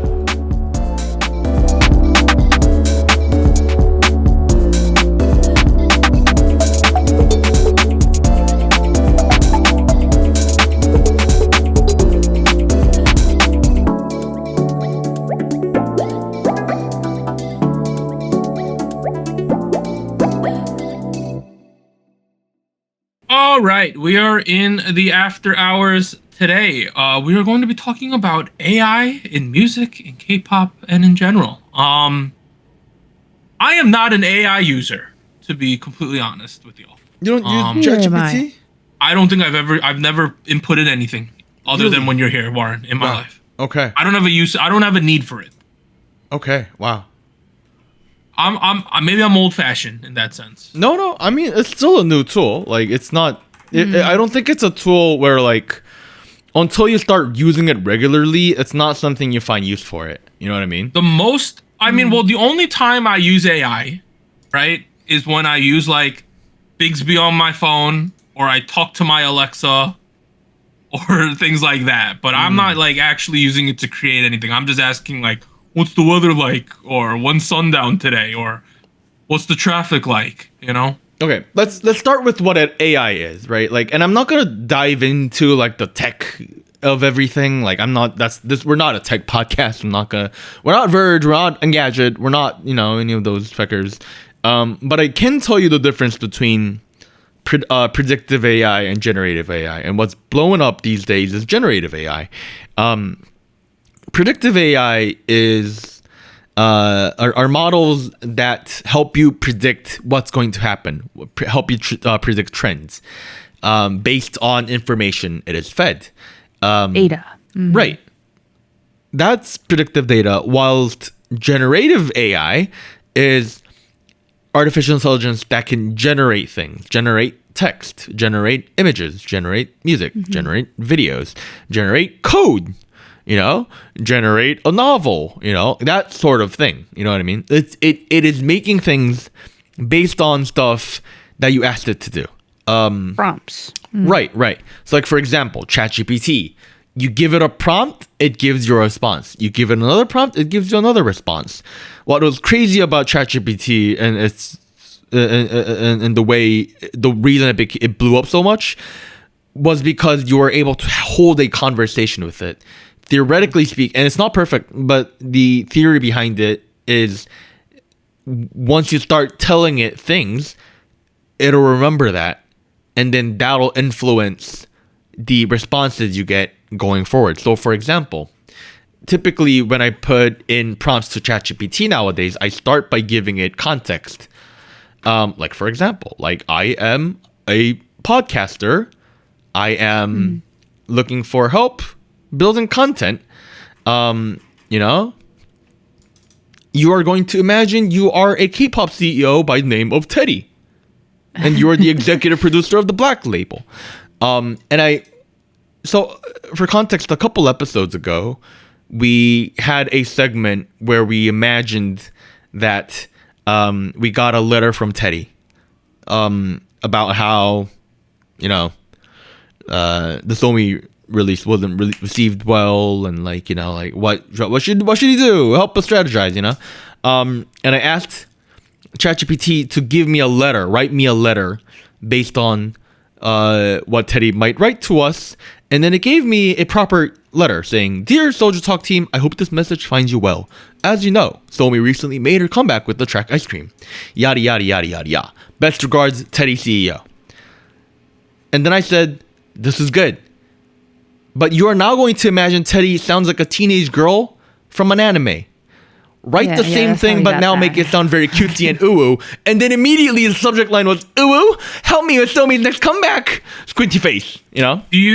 How prevalent do you think AI usage is in K-pop?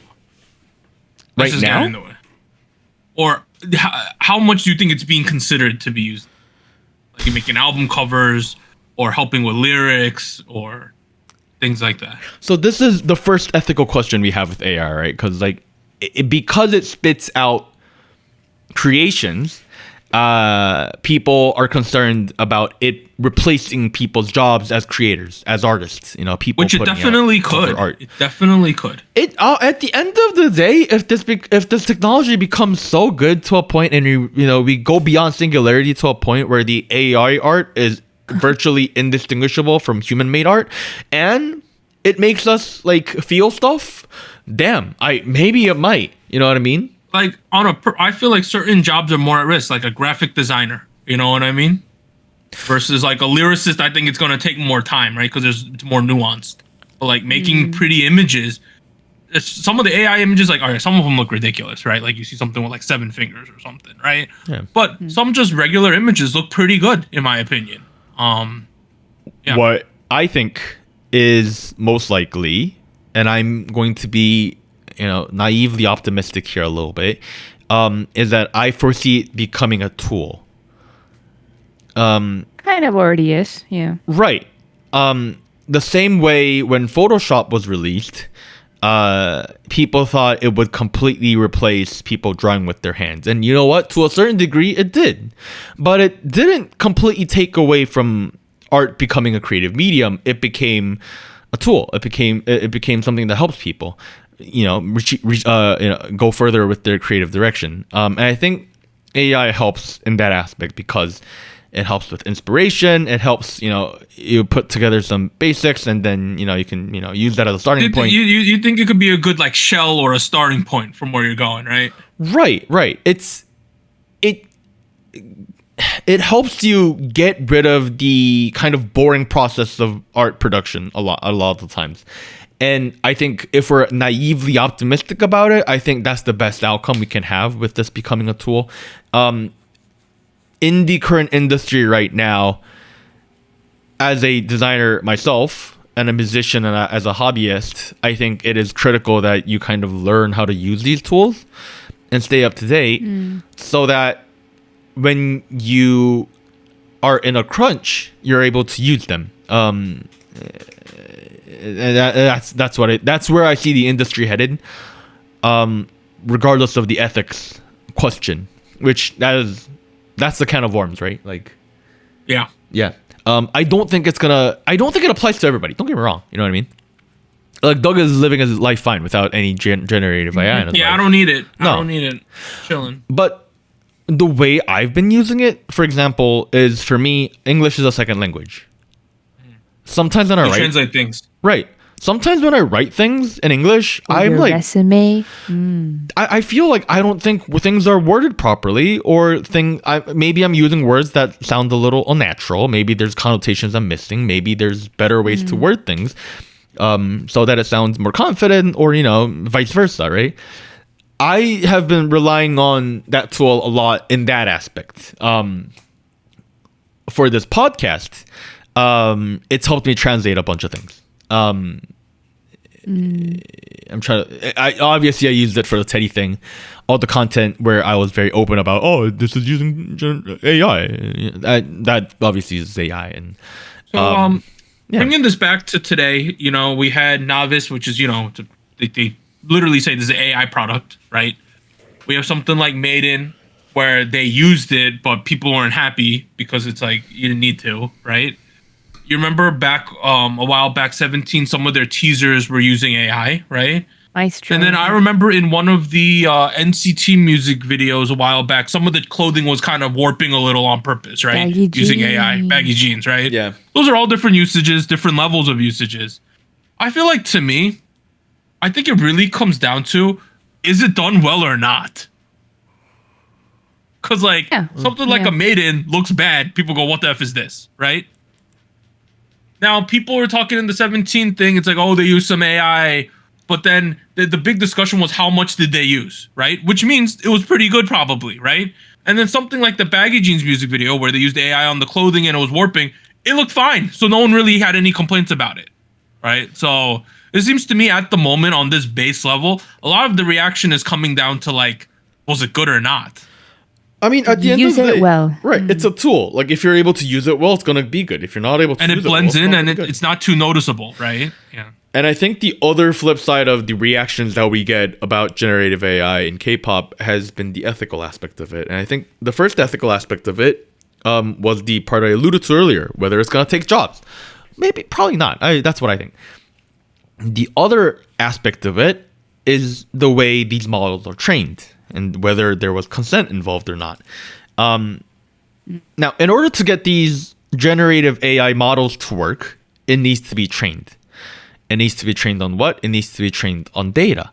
For example, if you want to have a good model spitting out good graphics, good images, good illustrations, it's got to look at a lot of illustrations and a lot of images.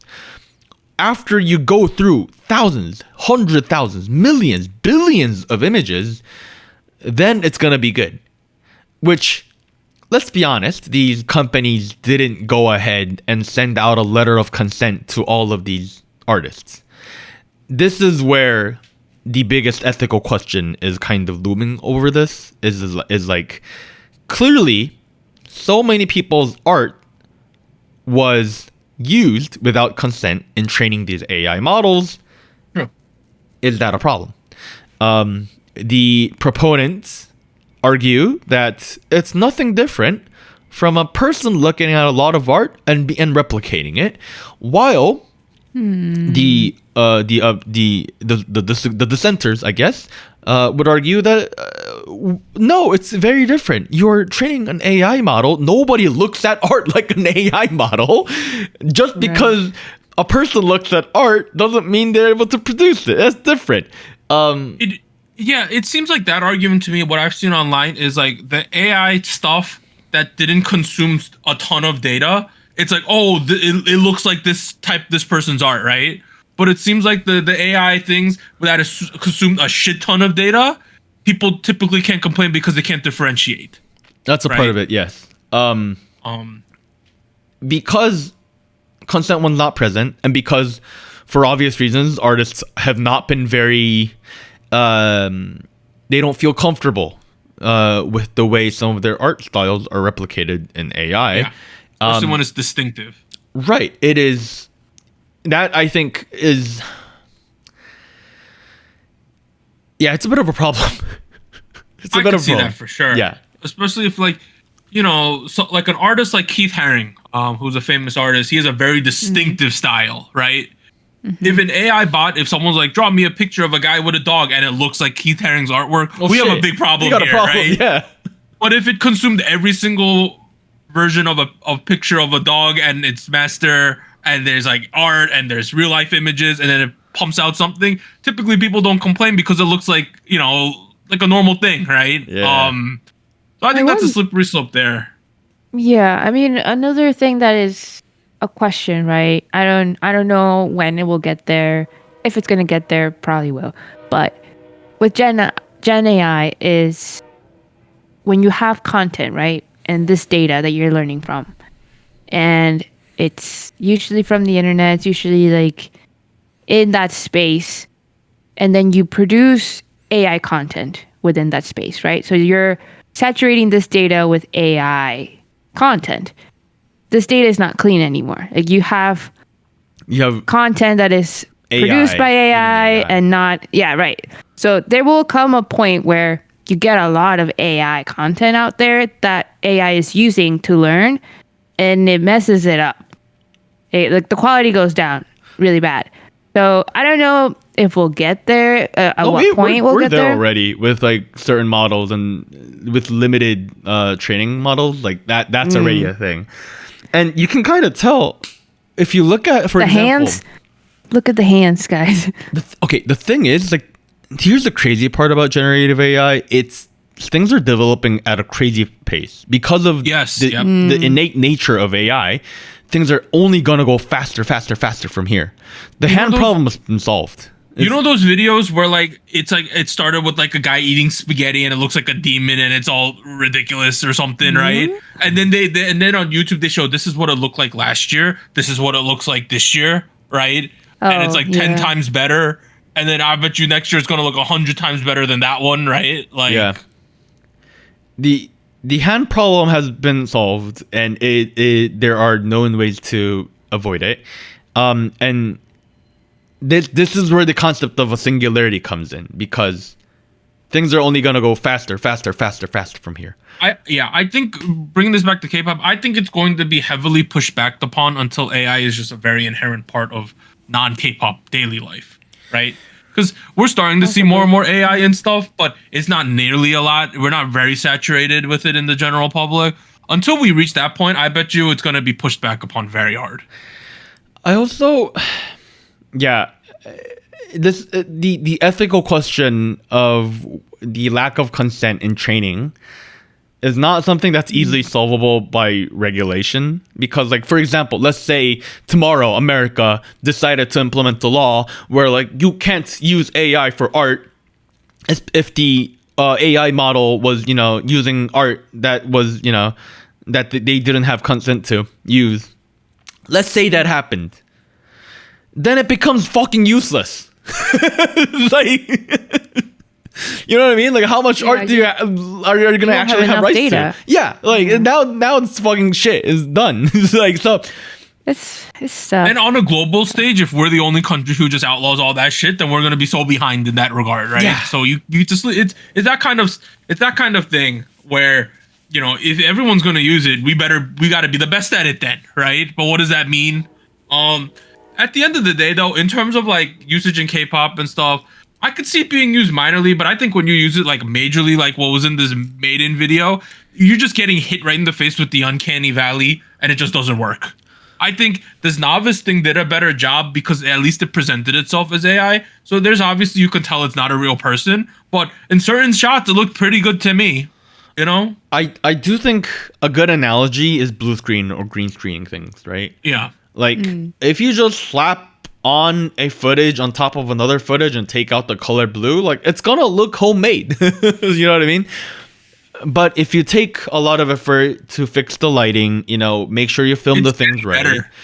Like, if you put in the effort, it'll probably look good. So I remember it's a tool. Dreamcatcher MADEIN, where they were on the green screen, and it was like 95 to 98% there, right? Mm-hmm.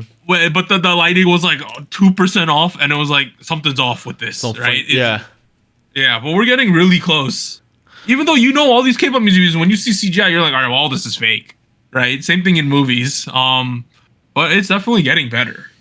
Like, in the true music videos, that character she has, it looks great in all of the music videos. Yeah. Oh, yeah. So I don't think it's avoidable to see regardless of how you feel about it ethically, it's not something we're going to be able to avoid. That is I have my qualms with it, but I am learning to accept it as a fact. But I would love to hear how you guys feel, because I'm just one person, and we are lots of people in a society. Yeah, I'm not super comfortable with it. Like, I know this year in the summer, a lot of carnival rides, they had like AI pictures all over them, right?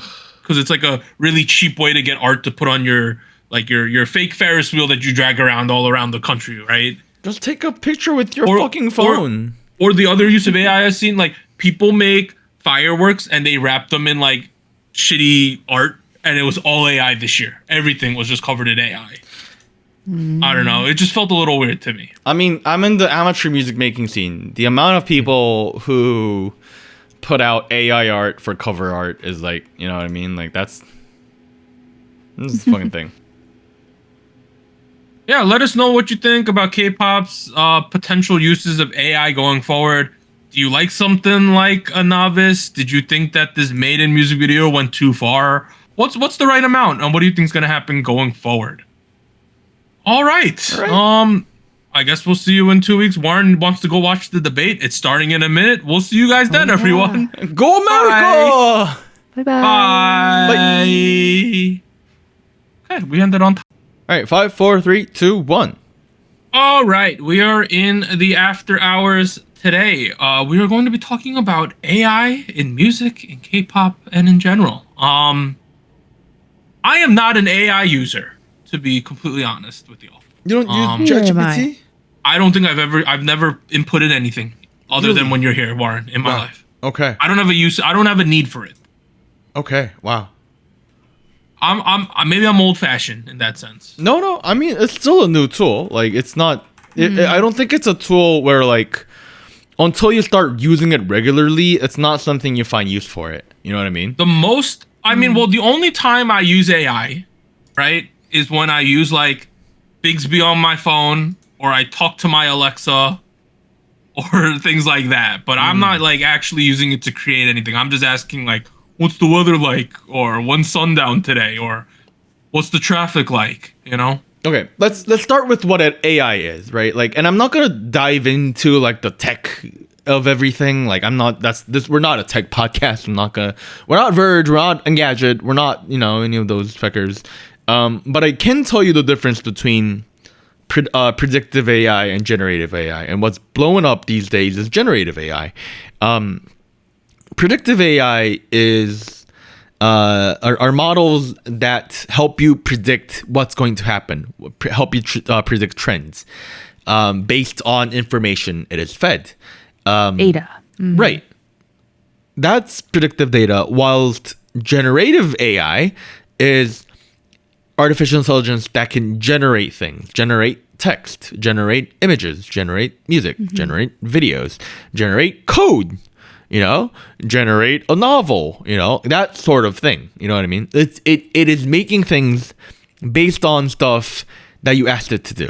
Prompts. Right. So, like, for example, ChatGPT. You give it a prompt, it gives you a response. You give it another prompt, it gives you another response. What was crazy about ChatGPT and its and the reason it blew up so much was because you were able to hold a conversation with it. Theoretically speaking, and it's not perfect, but the theory behind it is once you start telling it things, it'll remember that, and then that'll influence the responses you get going forward. So, for example, typically when I put in prompts to ChatGPT nowadays, I start by giving it context. Like, for example, like, I am a podcaster. I am looking for help building content. You are going to imagine you are a K-pop CEO by the name of Teddy, and you are the executive producer of the Black Label. So for context, a couple episodes ago, we had a segment where we imagined that we got a letter from Teddy about how, the Somi release wasn't really received well, and like, what should he do? Help us strategize, And I asked ChatGPT to give me a letter, write me a letter based on what Teddy might write to us. And then it gave me a proper letter saying, "Dear SojuTalk team, I hope this message finds you well. As you know, Somi recently made her comeback with the track Ice Cream. Yada, yada, yada, yada, yada. Best regards, Teddy CEO." And then I said, "This is good. But you are now going to imagine Teddy sounds like a teenage girl from an anime.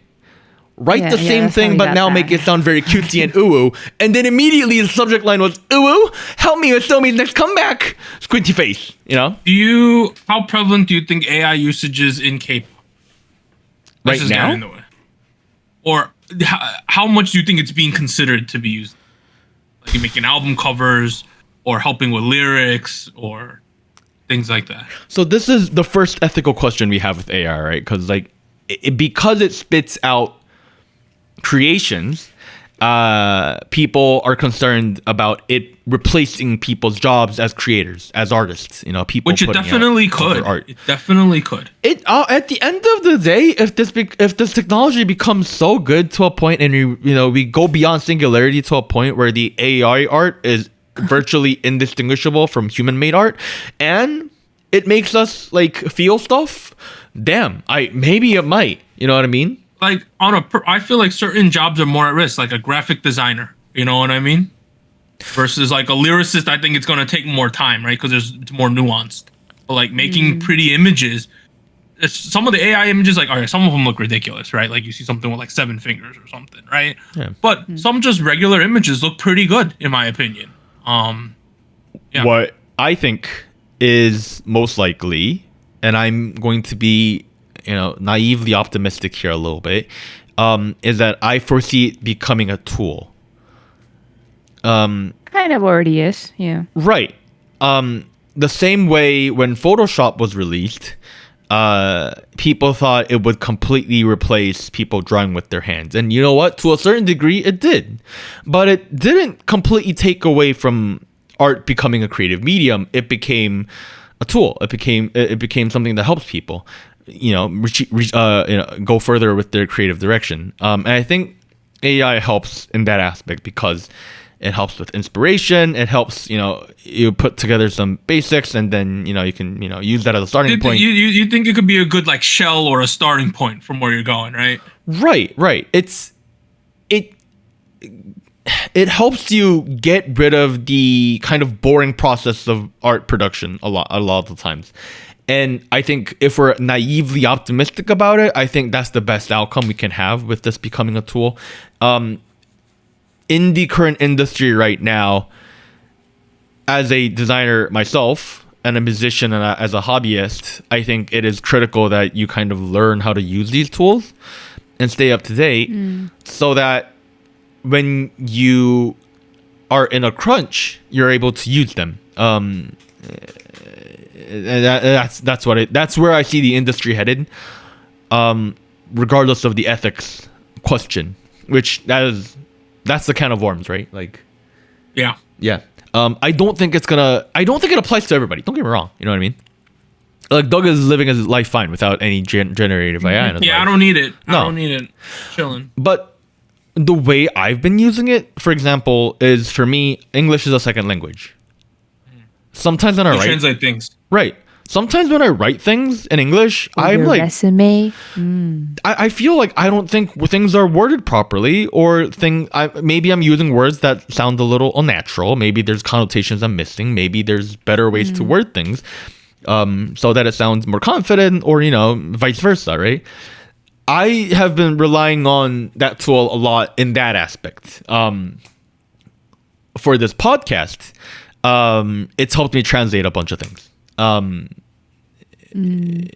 trying to. I used it for the Teddy thing, all the content where I was very open about. Oh, this is using AI. That obviously is AI, and So yeah. bringing this back to today, we had naevis, which is they literally say this is an AI product, right?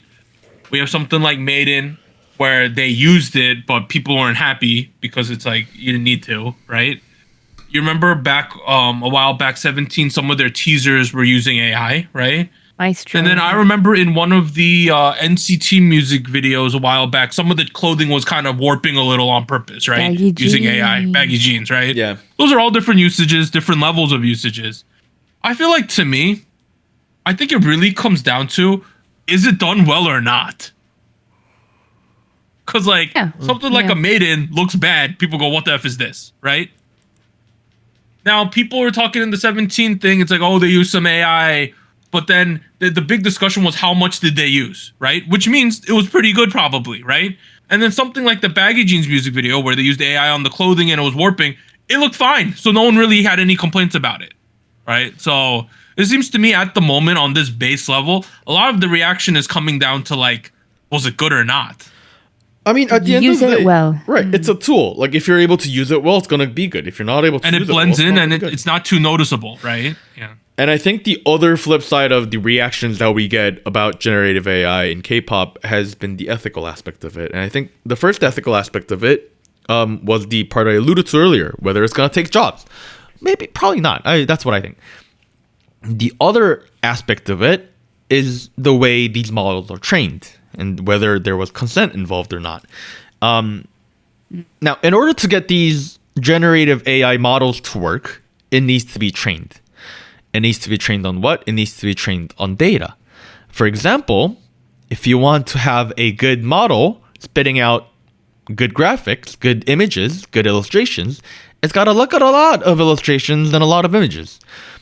After you go through thousands, hundred thousands, millions, billions of images, then it's going to be good. Which, let's be honest, these companies didn't go ahead and send out a letter of consent to all of these artists. This is where the biggest ethical question is kind of looming over this, is like, clearly, so many people's art was used without consent in training these AI models. Yeah. Is that a problem? The proponents argue that it's nothing different from a person looking at a lot of art and replicating it, while the dissenters, I guess, would argue that no, it's very different. You're training an AI model. Nobody looks at art like an AI model. Just because a person looks at art doesn't mean they're able to produce it. That's different. It seems like that argument to me, what I've seen online is like the AI stuff that didn't consume a ton of data. It's like, oh, it looks like this person's art, right? But it seems like the AI things that has consumed a shit ton of data, people typically can't complain because they can't differentiate. That's a part of it, yes. Because consent was not present, and because, for obvious reasons, artists have not been very... they don't feel comfortable with the way some of their art styles are replicated in AI. Yeah. Especially when it's distinctive. Right. It is... That, I think, is... Yeah, it's a bit of a problem. It's a I bit can of a see problem. that for sure. Yeah. Especially if, like, you know, so like an artist like Keith Haring, who's a famous artist, he has a very distinctive style, right? If an AI bot, if someone's like, draw me a picture of a guy with a dog and it looks like Keith Haring's artwork, we have a big problem We got here, a problem, right? yeah.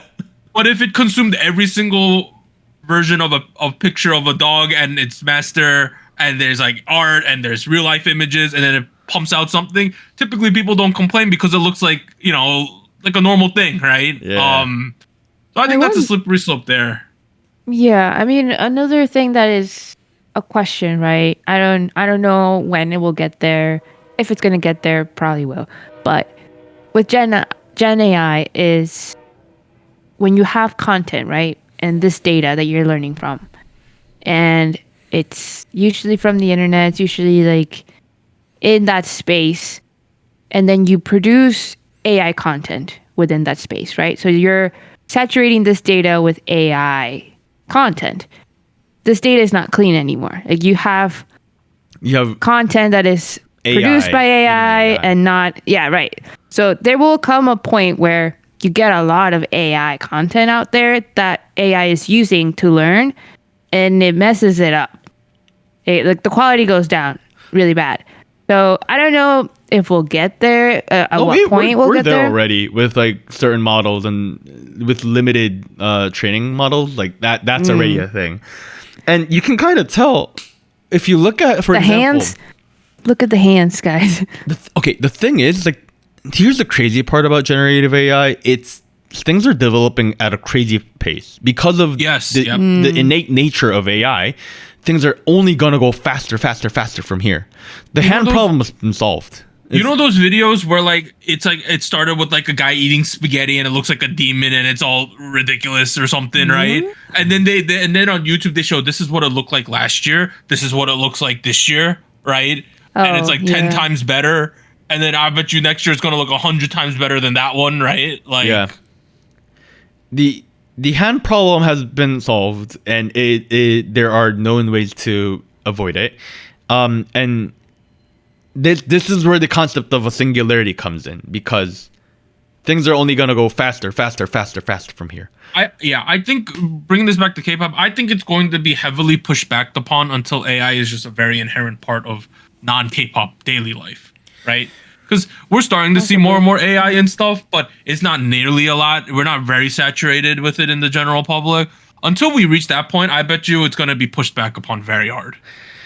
I also, the ethical question of the lack of consent in training is not something that's easily solvable by regulation, because, like, for example, let's say tomorrow America decided to implement a law where, like, you can't use AI for art if the AI model was, you know, using art that was, you know, that they didn't have consent to use. Let's say that happened. Then it becomes fucking useless. Like, you know what I mean? Like, how much art are you gonna actually have rights data. to? Yeah, like now it's fucking shit. It's done. It's like, so It's stuff. And on a global stage, if we're the only country who just outlaws all that shit, then we're gonna be so behind in that regard, right? Yeah. So you just it's that kind of thing where, you know, if everyone's gonna use it, we gotta be the best at it then, right? But what does that mean? At the end of the day, though, in terms of like usage in K-pop and stuff, I could see it being used minorly, but I think when you use it like majorly, like what was in this MADEIN video, you're just getting hit right in the face with the uncanny valley, and it just doesn't work. I think this naevis thing did a better job because at least it presented itself as AI. So there's obviously, you can tell it's not a real person, but in certain shots, it looked pretty good to me. You know? I do think a good analogy is blue screen or green screening things, right? Yeah. Like, if you just slap on a footage on